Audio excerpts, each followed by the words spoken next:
자, 중국과는 사드 문제로, 그리고 일본과는 위안부 소녀상 문제로 우리 대통령 선거를 앞두고 우리 안보 지형이 크게 흔들리고 있습니다. 자, 이번에 10번째 소식이었죠.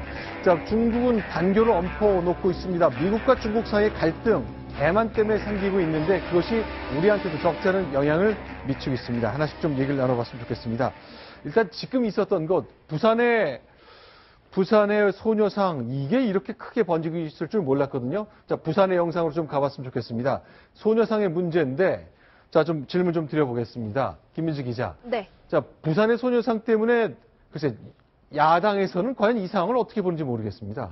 일단 말도 안 된다는 얘기를 하고 있습니다. 일본 정부는 사실 지금 네. 우리가 너네와 합의를 했고 너희 나라와 합의를 해서 10억엔을 내기로 했고 그리고 우리가 이행도 했는데 네. 보란 듯이 소녀상을 저렇게 세우면 어떡하냐. 네. 경제 외교 설치를 하면서 우리나라를 좀 곤란스럽게 하고 있는데 그렇게 하는데 야당 입장에서는요. 네. 우리나라 땅에 우리나라 사람들이 자발적으로 이런 소녀상을 설치하는 것이 무슨 문제냐, 말도 안 된다. 그리고 합의를 원점에서 좀 재검토하자. 이런 강경한 입장으로 나오고 있습니다. 네, 동아일보의 신석호 국제부장 나오셨는데 큰 틀에 좀 지금 현재 상황을 좀 정리를 좀 해주십시오.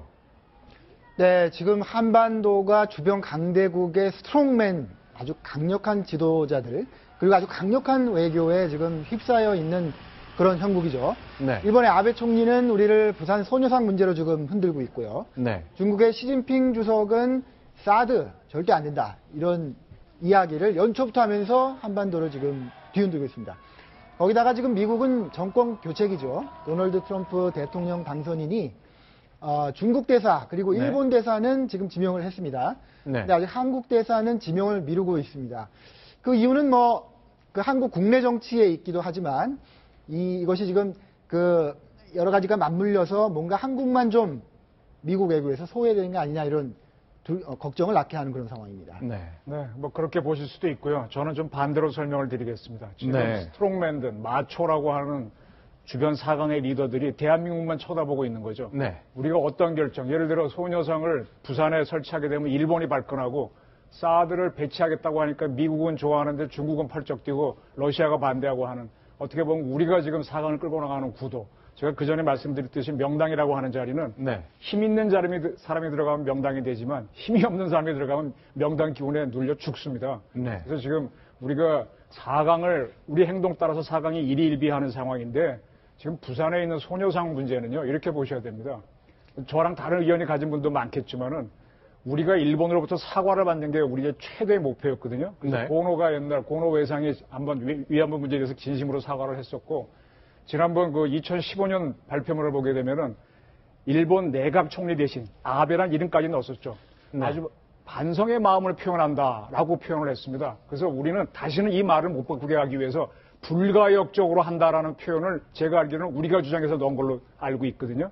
그러니까 이번에 합의해서 끝내면 더 이상 문제 제기하지 않고 돌리지 않는다 그 얘기잖아요. 그러니까 더 이상 이 사과보다 더 약한 사과를 해서 말 바꾸지 말라는 얘기죠, 우리 중에. 네. 그렇게 하면서 일본은 이제 10억엔을 내놨는데 지금 야당과 소녀상을 설치한 사람들은 그걸 반대로 해석해서 우리가 돈 받고 팔았다, 보이시피스입니다 이렇게 나오고 있거든요. 이게 같은 사건도 어떻게 보냐에 따라 확 바뀌는 겁니다. 그래서 저는 네. 저걸 이런 식으로 보게 되면은 역사적인 우리 큰 승리를 오히려 패배로 몰아넣는 우리 패배주의고요. 우리가 일본으로부터 아베로부터 진심으로 사과를 받았고 다시는 말 바꾸지 못하게 하면서 돈도 10억엔 받았다라고 하면은 자신 있게 역사를 끌고 간다. 이 말씀을 드리고 싶습니다. 그럼 실제로요, 이제 재작년 연말에 한일 간에 이런 합의했거든요.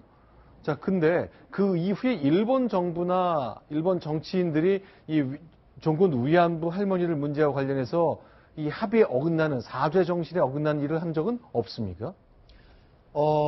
저 합의 정신에 완벽하게 어긋나게 행동해서 저 합의를 네. 거스를 만한 그런 행동을 한 적은 없죠. 네. 근데 한국 내에서는 과연 진정성이 있었느냐. 정말 네. 합의는 하고 돈은 줬지만 정말로 위안부 문제에 대해서 반성하고 참여하고 사과하는 그런 진정성은 없었다.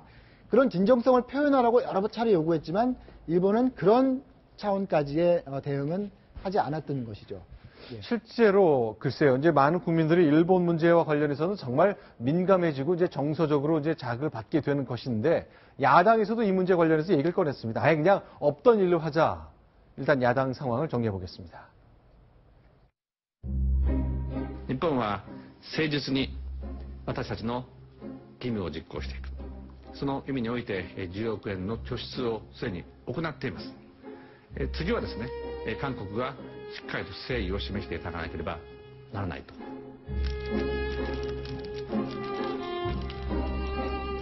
아베가 일본은 10억 원을 냈다. 소녀상은 한국이 성의를 보여라.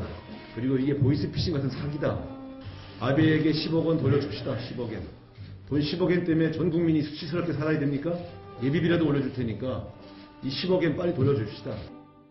국민적 공감대 없이 독단적으로 비밀리에 추진되었던 불통 외교의 피해가 고스란히 한국 경제의 부담으로 작용하고 있는 것입니다.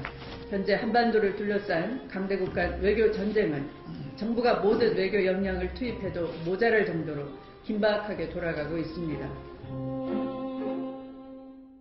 네. 저는 저걸 보면서요. 네. 청와대 홍보 기능 또는 네. 우리 정부에서는 홍보하는 파트가 어디입니까? 완전 괴멸됐다고 보는데 네. 정치라고 하는 건 대국민 설득이거든요. 네. 지금 저희 야당에서는 저에게 돈 얘기합니다. 우리가 10억엔 100억 원 없습니까? 우리 세월호 사건 때 모은 게 얼마예요? 400억인가 모았죠. 네. 천안함 때도 모았고. 국민성금으로 저 정도 돈은 우리 넘치고 넘칩니다. 근데 그때도 우리가 분명히 일본으로부터 받고 싶었던 거는 사과, 반성. 그때 아베가 내각 총리라는 이름으로 반성의 마음을 전한다 그랬거든요. 그걸 받아냈기 때문에 10억 원은 껌값으로 받아준 거란 말이에요. 네. 그런 거를 지금 저기 외교를 한 우리 외교수장 윤병사 장관이라든지 청와대 홍보수석이죠. 그런 분들이 딱딱 설명을 해야 되는데 네. 뭐가 그렇게 자신이 여기 다 숨어버리니까 네. 역으로 가는 겁니다. 이거는 큰 공을 세워놓고 무너뜨린 이건 박근혜를 지지해주기 위해서가 아니에요. 우리가 역사에서 어떻게 일본을 주도해서 끌고 나가냐 문제에서 너희는 항상 나쁜 놈이야 하려면 사고한 걸 강조해야지 우리가 돈 받은 걸 하면 우리가 치사한 사람 되는 거 아닙니까? 이거는 잘 보셔야 됩니다. 자, 그럼 김민식 기자님, 야당에서는 김종인 전 대표 한 사람 빼놓고는 다 문제가 있었고 우리가 집권하면 재협상에서 다 바꾸겠다고 얘기하거든요. 네. 실제로 그런 생각이 굉장히 강한 거죠. 네, 그렇습니다. 일단 지금까지 논란이 됐던 어떤 정부의 정책이나 외교 정책, 외교적 합의 이런 것들은 야당 쪽에서는 부글부글 할 수밖에 없는 게요. 이런 국민적 합의가 전혀 없이 이루어졌다고 생각하기 때문입니다. 이번 위안부 합의도 마찬가지로 국민적인 합의가 전혀 네. 이루어지지 않았고 당사자인 위안부 피해자 할머니들조차도 납득하지 못하는 상황에서 말 그대로 돈 받고 그냥 한 거라는 게 국민적 인식이기 때문인데요. 네. 네. 바로 그런 국민적 인식 때문에 지금 아베가 굉장히 강력하게 나온다고 그렇게 설명을 할 수 있습니다. 지금 일본이 제일 두려워하는 것은 한국이 정권이 교체된 다음에 옛날 협의 없다. 다시 협의하자라고 나오는 겁니다. 일본은 이 위안부 문제에 대해서 굉장히 어떤 자기 나름대로 피해의식을 가지고 있습니다. 뭐냐면 한국이 골포스트를 자꾸 옮긴다는 거죠. 이 정권하고 이런 합의를 해주고 대가를 지불하려고 했는데 합의가 다 돼놓고는 그걸 피한다든지 아니면 지금처럼 합의가 끝나서 대가까지 지불했는데 그거를 정권이 바뀐 다음에 없던 일로 하고 다시 합의하자. 이런 것에 대해서 일본은 일종의 노이로제가 걸려 있습니다. 그래서 지금 부산에 설치된 소녀상에 대해서 아주 강력하게 나오는 본질은 네. 정권이 교체된 다음에 또 다른 협상을 해야 되는 그런 상황을 미리 막자 하는 네. 굉장히 일본 나름으로서는 절박한 그런 움직임이라고 볼 수 있는 거죠. 자, 그럼 사드도 마찬가지입니다. 이제 김민식 기자 나오셨는데 일단 사드 관련해서 야당 그리고 여당의 대선 후보들이 쭉 자기 생각을 얘기하는 거 보니까 좀 많이 다르잖아요. 네, 그렇습니다. 일단은 사드 관련해가지고요, 주요 주자들인 문재인 전 대표, 이재명 성남시장, 또 반기문 전 유엔 사무총장이 각각 좀 다른 의견을 보이고 있습니다.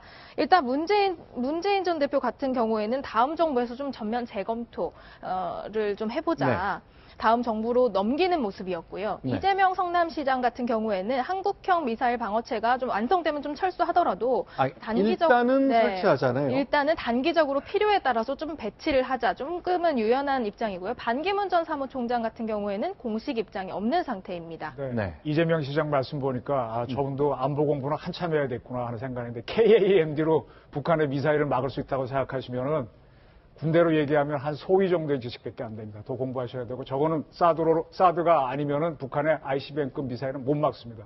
그리고 이 말씀을 드리고 싶은데 네. 지금 평택의 미군 기지로 우리가 옮기는 작업이 원래 16년 작년 말에 끝나야 되는데 못 해갖고 올해부터 들어가고요. 내년 말에 네. 끝납니다. 올 4월, 5월에 8군사령부, 주한미군사령부가 가고 아주 내년에 아마 연합사령부가 가면서 완성이 되는데요.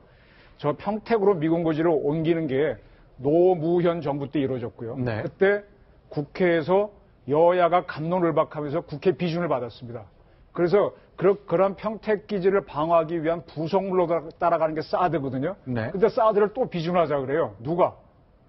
친노 세력이라고 할 수 있는 야당에서. 이게 네. 좀 이상한 거예요. 저는 그래서 그때 그 평택 기지 이전은 그 당시에 노무현 정부가 추진해서 국회 비준까지 받았는데 이제 와서 사드는 또 아니라 그러니까 이게 궤변이 되는데 이렇게 왔다 갔다 하게 되면요. 우리가 국제사회에서 조금 외톨이가 됩니다. 네. 일단 사드 관련해서 그리고 위안부 관련해서 이제 모든 것이 사실은 이게 별 이슈도 되지 않던 것입니다만 일본과 중국이 지난 1, 2주 사이에 강력히 나오면서 상황이 바뀌어버렸습니다. 자, 이번 대통령 선거 연말에 있을지 올 더 이름, 봄 또는 여름에 있을지 현지에서는 누구도 예상할 수 없습니다만 안보 이슈가 대선에 깊숙이 개입하는 문제, 외교관 출신 후보가 나오는 시점과 맞물려서 묘하게 돌아가고 있습니다. 지금까지 안보 상황과 군대 정치 이어서 설명해 드렸습니다.